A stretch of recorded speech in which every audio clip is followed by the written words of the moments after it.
Hey guys, this is your boy Rod from DBZSHFIGS.com, and today I'm bringing to you an unboxing and review of the Dragon Ball S.H.Figuarts Vegeta Mini Daima. So, this is one of the newest releases in the Dragon Ball S.H.Figuarts line. It came out in November of 2024 for a retail price of $34.99, and this one made it to commercial stores like Target, Best Buy, Walmart, Barnes & Noble, stuff like that. So you could actually find this one in the wild right now, if you're lucky enough, of course. But yeah, no history on this one. I usually like to show the history of the figure throughout the years, but this, since Daima is a new series, this is the first release.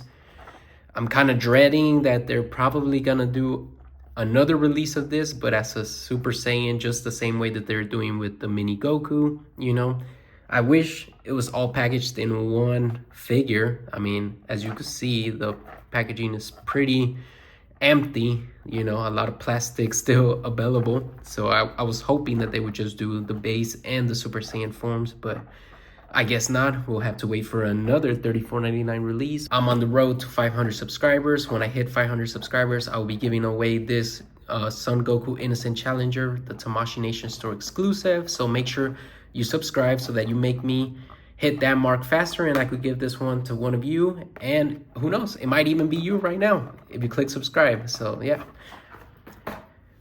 I mean, let's look at the box as we always do. I like the Daima colors. That is something that I actually really like. I like how metallic the name is and how you have like the purple gradient fading to like the yellowish in the background here. I really do like that. Of course, it's from the Daima series. You have your small Tamashii Nations quality sticker. Always look out for this to make sure that your figures are real, as well as this Toei animation sticker. If it's silver, it means it's an American figure. If it's gold, it means it's an Asian figure. But yeah, let's take a look on the side. We have him looking menacingly at us, him coming after us, and then of course, if you know Tamashii Nations, they like to put a random picture of like a foot or a fist or an arm or something there, so they never miss with that. And then in the back here, we have him in his different poses, right? All the poses that you could recreate yourself, or you could come up with your own. We have the name here, his face here, and his face again here. So let's get him out of the box. So here we have the figure in the clamshell, just in case anybody's interested. And man, oh, I'm so disappointed. Look at how empty this clamshell is. It looks really awful in my opinion. I feel like they could have definitely included something extra with this. I don't know. But yeah, just in case anybody wanted to see that.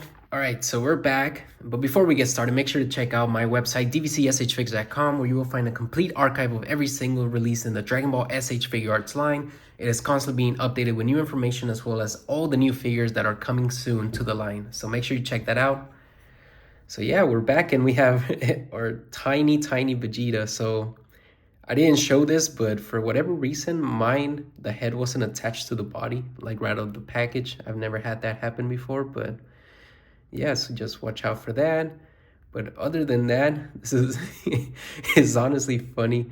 There's like such a tiny figure. Like, I don't know what to say. This honestly doesn't look like an S.H.Figuarts. It looks more just like a toy that a kid would be playing with, you know, that would be like smacking around and stuff, one of those cheap toys. But yeah, it's a $35 figure right here, you know.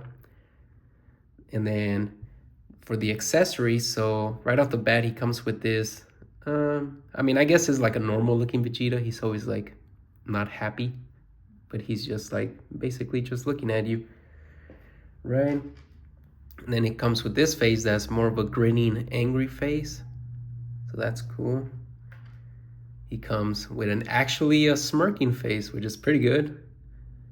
You know, a little range in the emotions.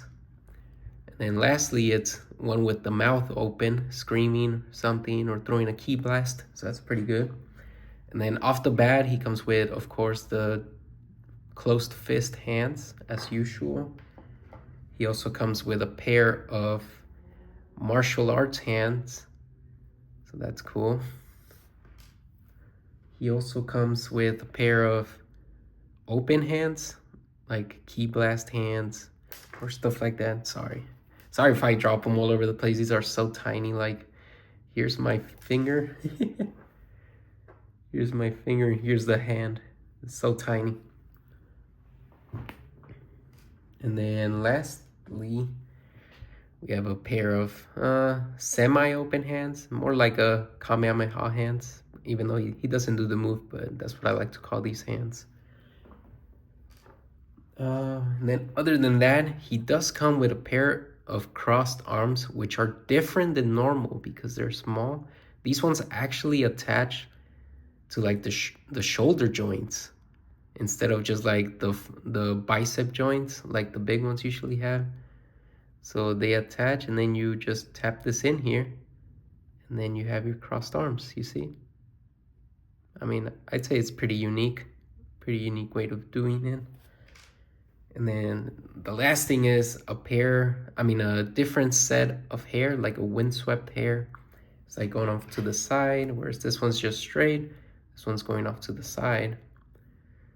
But yeah, I mean, that's pretty much all you get. And then we're gonna get right away started with the review because there's honestly not much for me to say about this. I mean, you know, like the paint is all one color. You know, there's like no shading on there. Even the hair's all black. I do like the little expressions on the face. That's pretty cool. It does remind me of the Daima series. But yeah, anyways, we're gonna get started with articulation. So as always, we start at the bottom here. Foot, able to rotate 360. You're able to have an ankle rocker that goes, I mean, look at this. That's so much. Looks like he rolled his ankle. Wow. And then the foot, able to extend upwards and downwards this much. The toe, able to bend that much. So that's pretty good. I mean, honestly, it's pretty standard for a S.H.Figuarts figure, but I'm glad they were able to keep that in a small figure like this. The knee is able to fold this much. As far as the leg, you're able to extend to the side this much, upward this much. That's a lot. It's actually quite a bit. And of course you have like some letters there. I don't know why they put that there, but and then the back, all the way back. So he actually has crazy range of motion. Look at this. That's pretty cool. And then you're not able to rotate this 360, the leg. So that's something that it misses out on. And then at the hip, he's able to rotate 360. He has a bit of an ab crunch, you know, this much. Not a whole lot, but you get just enough. The shoulder rotates 360. It goes outward this much. Butterfly joint this much, which is actually pretty good, surprisingly. You don't get the normal what you call it, bicep rotation that you do with the bigger S.H.Figuarts. This one, like the shoulder and the bicep is all one piece, so you do lose some articulation there. And then you're able to fold the elbow this much, and then you rotate the wrist as usual, and you're able to not really move the hand. It just goes right back to the middle, so you do lose articulation there as well. And as for the head, you see it comes out like this. I mean, might as well just show you. That's basically the way that you're able to switch the hair. So you just pop this in here and you put a new face in there, and that's pretty much it. Rotates 360 and he's able to look up and down. I mean, pretty standard. I feel like it is restricted in some areas due to the figure being so small, right? Like I mentioned, the shoulder and the bicep is all one piece. You're not able to do a 360 with the leg. So yeah, I mean, it's pretty hinged. So for articulation, I'd give it a 3 because it is able to keep most of its good stuff, but it is missing articulation in certain areas, like I mentioned. And then next up, we're gonna move over to accuracy. So I'm gonna pop up this picture right here, and this from the show, and you're gonna see that, I mean, as far as accuracy, this looks spot on to me.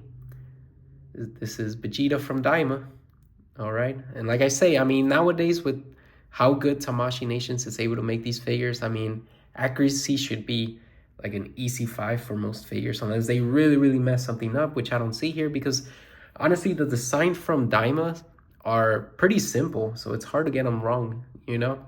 Like you have your blue pants, you know, the Saiyan armor that we all know and love, easy. The hair, the face, easy. So yeah, 5. Now, we move over to price to plastic ratio, and that's where this figure is gonna die for me. You know, just a reminder, 3 different faces, apart from the one it comes with. You get a total of 4 pair of hands. You get an extra head or hair or whatever you want to call it, and a crossed arms piece. But just go back and watch how empty that clamshell looks. That's crazy. How do I explain to someone that this figure is worth the same as this figure? Both figures, $34.99. How do I explain to someone that this is worth the same as this? Look how big Piccolo is. This guy doesn't even reach his waist. And they're both worth the same money. So for me, Vegeta, sorry, I'm giving you a straight up 1, because I don't know. And honestly, I shouldn't let this bother me, but it bothers me the fact that I'm probably gonna have to buy another one when the Super Saiyan form comes out. So I feel like that's just a blatant money grab from Tamashii, in my opinion, you know? But you let me know what you think. Do you think it's like fair and cool that they're releasing separate small figures just for like the different Super Saiyan color or whatever?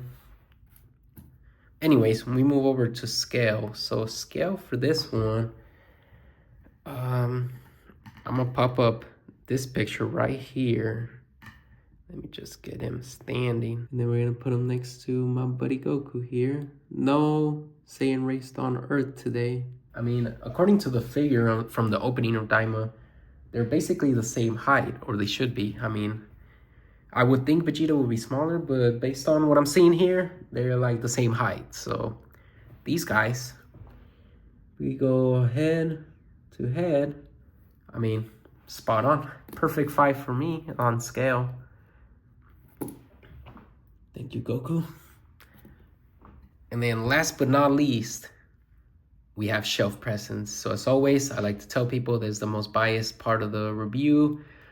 You know, I could like something on my shelf that you personally don't like on your shelf. You may like cute figures like this, or you may like cool figures like King Cold, but for me, this is just not it for me. Like I said earlier, this reminds me of something like a cheap toy that a kid would be playing with. That would be like smacking the toy around or whatever. So, I gotta give it a 1, because to me, I just don't really vibe with this figure, you know. I don't know what the consensus is in the community, but overall, Vegeta Mini Daima gets a cumulative score of 3 out of 5. You know, and the funny thing about my scores I gave him, he actually got 2 perfect 5s and 2 unperfect 1s. So that's kind of funny. You know, accuracy and scale being the 5s, and price to plastic and shelf presence being a 1 on my scale. Articulation being straight down the middle on a 3. So, but anyways, I just wanted to say thank you for watching. If you made it this far, I appreciate you. You're one of the real ones. I appreciate each and every one of my subscribers. I hope you enjoyed the video, and I hope you have a nice, great rest of your day, as well as happy holidays. Thank you.